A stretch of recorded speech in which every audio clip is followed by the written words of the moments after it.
messy. Welcome back. It's your boy JT. Welcome to the Roadman Collage channel. And today we're going to be talking about indie sleaze aesthetic. If you don't know, the indie sleaze aesthetic comes from the 2008 Facebook era, where people were listening to a little bit of some LMFAO, Tumblr era. So we're just gonna go back in time to see what inspired that aesthetic to have its huge success. And make sure y'all follow Aesthetic Explained, and we're just gonna go through the Hyperactive video. and debaucherous. The indie sleaze aesthetic was an iconic moment in 2000s history. Lasting from 2008 to roughly 2012, the aesthetic was first coined indie sleaze by TikTok trend forecaster Mandy Lee, and the term perfectly encapsulates the slinky, grimy. It was, yeah, I think I was still young, but I did see it in a lot of artists like Jonas Brothers, Kesha, LMFAO. These type of it was you can tell that even in the hip hop scene too, you will see people where it was this indie type of sleaze. So the culture really had its moment in 2008. Formatively retro nightlife style of late 2000s hipsters. And any aesthetic that involves drinking terrible vodka while dancing to girl talk mashups in 80s infused outfits is worth understanding. So let's get into it and deconstruct the party of 2008. Background. Say that this aesthetic is extremely similar to the hipster aesthetic. It pretty much came into fashion at the same time and for the same reasons, as the Great Recession of 2007 saw a dismissal of logo flaunting and materialistic styles like McBling in replacement for hipsters vintage and... It's crazy because I think we're having that same type of thing going on right now with the economy, right? We're seeing inflation going up, the housing crisis, people that are not even able to afford to pay for a single apartment. So it's really playing a toll on the consumers. So I do believe that also in some way we're going back into this. I don't know if it's going to be indie, but I think we're going to emerge with people that's a new trend that's going to rebel against the luxury, the haute couture, you know what I'm saying, all this flashy designing clothes that have a statement in society. Socially conscious style. I'm going to avoid talking about things I've already gone over in the hipster video, so I recommend taking a look at that first for a more detailed coverage of this time. However, I do think there is a small but important difference between hipsters and indie sleaze. Namely, hipsters emphasize minimalistic, vintage, and non-conforming styles, while indie sleaze was what many hipsters looked like at 2 a.m. That is messy, provocative, and opulent. Okay. Promotional tool, MP3 downloads over hard record sales, and the rise of... Shout out to LimeWire, man. If you know, you know. You know you're old when you start talking about LimeWire. You know what I'm saying? The iPod, which made playlist music the norm. This opened the path for independent artists to achieve mainstream success. Another term for this period of culture is bloghouse, referring to the amount of indie artists being discovered on MySpace, media sharing platforms like Mediafire, LimeWire, and music blogs like The Hype Machine. Underground artists were now being played everywhere across nightclubs, giving hipsters their version of non-mainstream music on their nights out, and legitimizing indie dance parties as a cultural phenomenon. And shout out to iTunes, and because that really changed the trajectory of a lot of artists and a lot of genres. Nowadays, you can listen to any sort of genre on your phone. That's also the positive that technology has allowed us to do, is that we're always connected. So that's, and I appreciate, and that's why we have now different we can listen to different genres of music, and it can give us a different outlook on our way of doing things, our fashion, the way we live our life as well. You know what I'm saying? So technology has made it in such where we're connected, and now we're merging different types of genres when it comes to fashion, music, food. You're gonna see a lot of fusion when it comes to, the future of aesthetics, There was also the rise in popularity of a teen drama in the UK called Skins, which helped cement indie sleaze into the 2000s. Think of it as the Euphoria before Euphoria, and it was both praised and critiqued for its gritty and dark portrayal of teens and their debaucherous partying. During the late 2000s, the show to this day I haven't watched rise to the Euphoria term 2. Skins It's Party, crazy. which referred to a specific overindulgent and debauched night of heavy drinking and drugs, often organised by teens over their MySpaces. There was also a mass amount of indie it girls in the late 2000s. Think Peaches Geldof, Alexa Chung, Agnes Dean, Sky Ferreira, Atlanta DeCadenet, Corey Kennedy, and so on. These girls seemingly never left a party until the sun came up and made hipster messy partying look chic. This is what's interesting about indie sleaze. Its feel of hedonistic excess was very much reminiscent of its predecessor McBling. Rebelling against the economic climate, many It's crazy because it's just, I think this type of aesthetic was like rich middle class people that had money that were just doing drugs, getting high, and just doing these parties that were viewed as not luxurious, but were actually luxurious parties. You know what I'm saying? So it's interesting. And these is really, it's really commercialized indie. You know what I'm saying? At the time, the hipsters is really commercialized hipsters. You know what I'm saying? The hipsters that have money. hipsters were minimalist and vintage by day, and indulgent and electric at night. And yes, this might seem contradictory, but it represented the conflicted, youthful climate of the 2000s that wanted rebellion. Much like McBling rebelled against conservatism by over-the-top flaunting of wealth, indie sleaze rebelled against the harsh economic landscape of the late 2000s by embracing decadence. The youth of 2000s were left with the repercussions of what the generation before them did to the economy.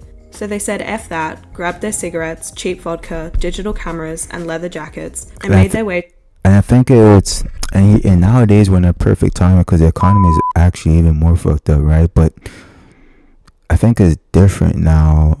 It's not different in the way we're expressing and the way we're rebelling is, I think, a lot different than the past generation.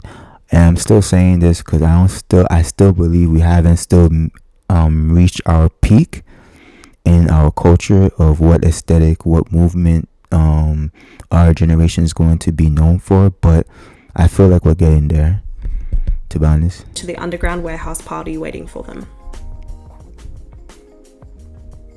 Clothes. To understand this aesthetic thoroughly, I want to try and contextualize its influences. While indie sleaze was definitely distinct, all fashion trends are cyclical, tending to reappear every 20 to 30 years.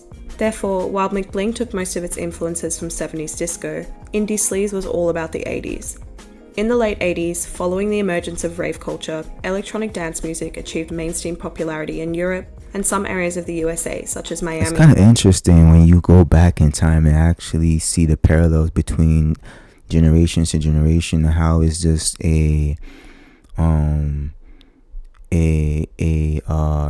rendition, but also a evolution of what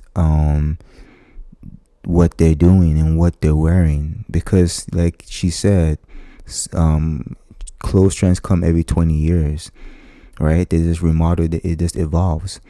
So it's quite interesting that I'm seeing what this was and how it evolved to be known as the indie sleaze. And New York.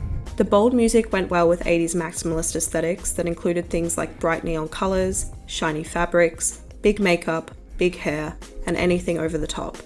Meanwhile, on the other side of the spectrum, 80s and 90s grunge was in opposition to this opulence, creating anti-fashion looks that upheld their ethics of non-conformity, casualness, and socially conscious vintage. Indie sleaze embraced the rise in hipster culture that took a lot of influence from 80s and 90s grunge, and combined that with the 80s electro-maximalism for their after-dark trashiness. High fashion also influenced indie sleaze. It's crazy. So this is just the mixture of 90 grunge, 80 maximalist, and high fashion, which is, you can see the high fashion. Specifically the work of Eddie Slimane, who began showcasing his skinny and androgynous silhouettes in the early 2000s. But I do see well the before 80s the aesthetic began. as well. For YSL and Dior Homme. His styles became the norm for 2000s indie fashion, especially as he often dressed Yeah, I do indie see musicians these. I during do the see decade disco. I do and see commissioned disco their with the music for glasses his and runway stuff. shows.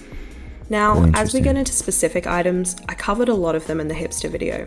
So rather than repeating myself, here's a brief rundown of the crossover. There were skinny jeans, resurrecting a classic 80s trend and being Bro, yo, that was the thing to wear skinny jeans. For some reason, guys were rocking them. If you did not have a pair of skinny jeans growing up, like I'm talking about blue skinny jeans, red skinny jeans, like those are the type of skinny jeans. Cause I used to have black, blue, red. So it was a trend to be wearing, skinny jeans. I think it was, I don't know what the skinny jeans, that was high fashion though. I think that was skinny jeans were high fashion. cemented in fashion by Slimane. Pattern tights, taking note from 80s maximalist sportswear, loose or oversized tops, especially with vintage t-shirts That's the 90s grunge. for that love of retro, leather jackets, attempting to encapsulate a rebellious and retro edge, flannel icons, shorts over tights, tank tops with Aztec patterns, muscle tees, inspired by a very popular 80s style, v-necks, faux leather pants, and lastly tops that hung off the shoulder, often revealing bras underneath, that were reminiscent of 80s workout sweaters. This underwear is out of Cardigans too. It was cardigans too in that way. But cardigans are different than what we see right now. I think clothes right now is going to be more bulkier, baggy, but cardigans back then were more slim and skinny. But everybody's going bulky and big, like we're going to Mars or going to the moon. Everybody's wearing these big boots, bulky jeans, also shirts too. wear trend also extended to see-through lacy slip dresses, taking influence from slinky 90s party lingerie dresses. I also spoke about faux fur in the McBling video, and this was a big trend of indie sleaze, as they tried to create styles that symbolize decadence, especially with faux fur vests and shaggy fur coats. Two items But it makes sense right now, like since cycle trends are going to every cycle trends come in. It's 20 years from now, right? We're in 2024. So we're following trends from the 2000s, the 90s, but mainly the early to mid 2000s. That's the trend that we're now following in terms of videography, aesthetic. I'm not gonna say music, but in terms of fashion, yeah, that's what we're following. As also more of futuristic designs too. So it's a blend. You can see the blend. Yeah. I haven't really discussed before, but were a key part of indie sleaze, were the disco pant and love of lame. Both were a remake of popular 70s and 80s disco items, designed to attract attention and reflect the dance floor lights. The disco pant was particularly popular after Olivia Newton-John wore a similar style in Greece. Meanwhile, lame dates back to royalty in the Middle East between 2500 BC and 600 AD, and was long associated with affluence, especially in the 20s, flapper movements being once a very expensive fabric. However, cheaper versions became available by the 70s, which meant they were available for mass disco styles. Both these styles' history and representation of opulent partying made them perfect for an indie sleaze resurrection, especially as American Apparel brought them back to public consciousness. Bro, I'm not gonna lie, man. American Apparel was so expensive at the time for like basic shirts. I think the first time, because every time I was at school, that's what everybody was talking about, American Apparel. So I go in the store to see what American Apparel is all about. And I'm just seeing some shirt for $50. I'm like, what? I'm not buying that shit. Bro, this shit is $50. I don't know why I'm going to buy something for $50, which is so basic. I can buy this at Winners. But that was what they were wearing at the time. And I did not know the trend. If I were to know the trend, I probably would not follow it because it's not me. But yeah, it was a lot of people wearing these type of clothes. And you can see also it wasn't only in rock, indie, it was also in hip hop too. So but yeah, American Apparel apparel. Stop it. A number of accessories I covered in the hipster video were big in this aesthetic. Things like fedora hats, a nod to vintage styles, kufia scarves, an item from the Middle East that has also been used as a symbol of resistance by Palestine, horn-rimmed glasses, loved by hipsters, and Ray-Bans. So many Ray-Bans, yeah. especially coloured Ray-Bans, Yeah. and were another revival of a super popular 80s trend. I also talked about the use of tights for hipsters, especially mesh, patterned, and rip tights. And while these were also a component of indie sleaze, Even for I think that's what a lot of companies need to also understand. To having a successful company, you have to understand, especially a retail company, you gotta understand cycles, because you can have a clothing line, a clothing line from 2000 right now would be more, what would it be, how you call it, people would want to buy that right now, would be more valuable right now because of the cycle, is because of the cycle trend and what that even the clothing was at the time. If you can master those type of strategies, you're always gonna have a successful clothing retail business, because you understood that, like Ray-Bans, right? What's the thing that people are wearing right now?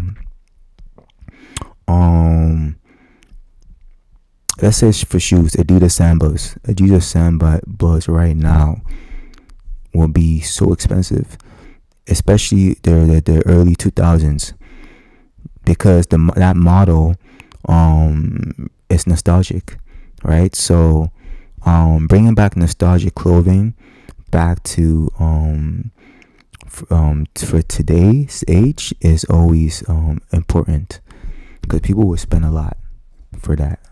another big trend was Tapping in with me, this was something different. I wanted to come in with something a little bit different, talk about aesthetics and where the history of most of these come from and derive from. But I appreciate y'all. Once again, it's your boy JT. Catch you later. I'm out.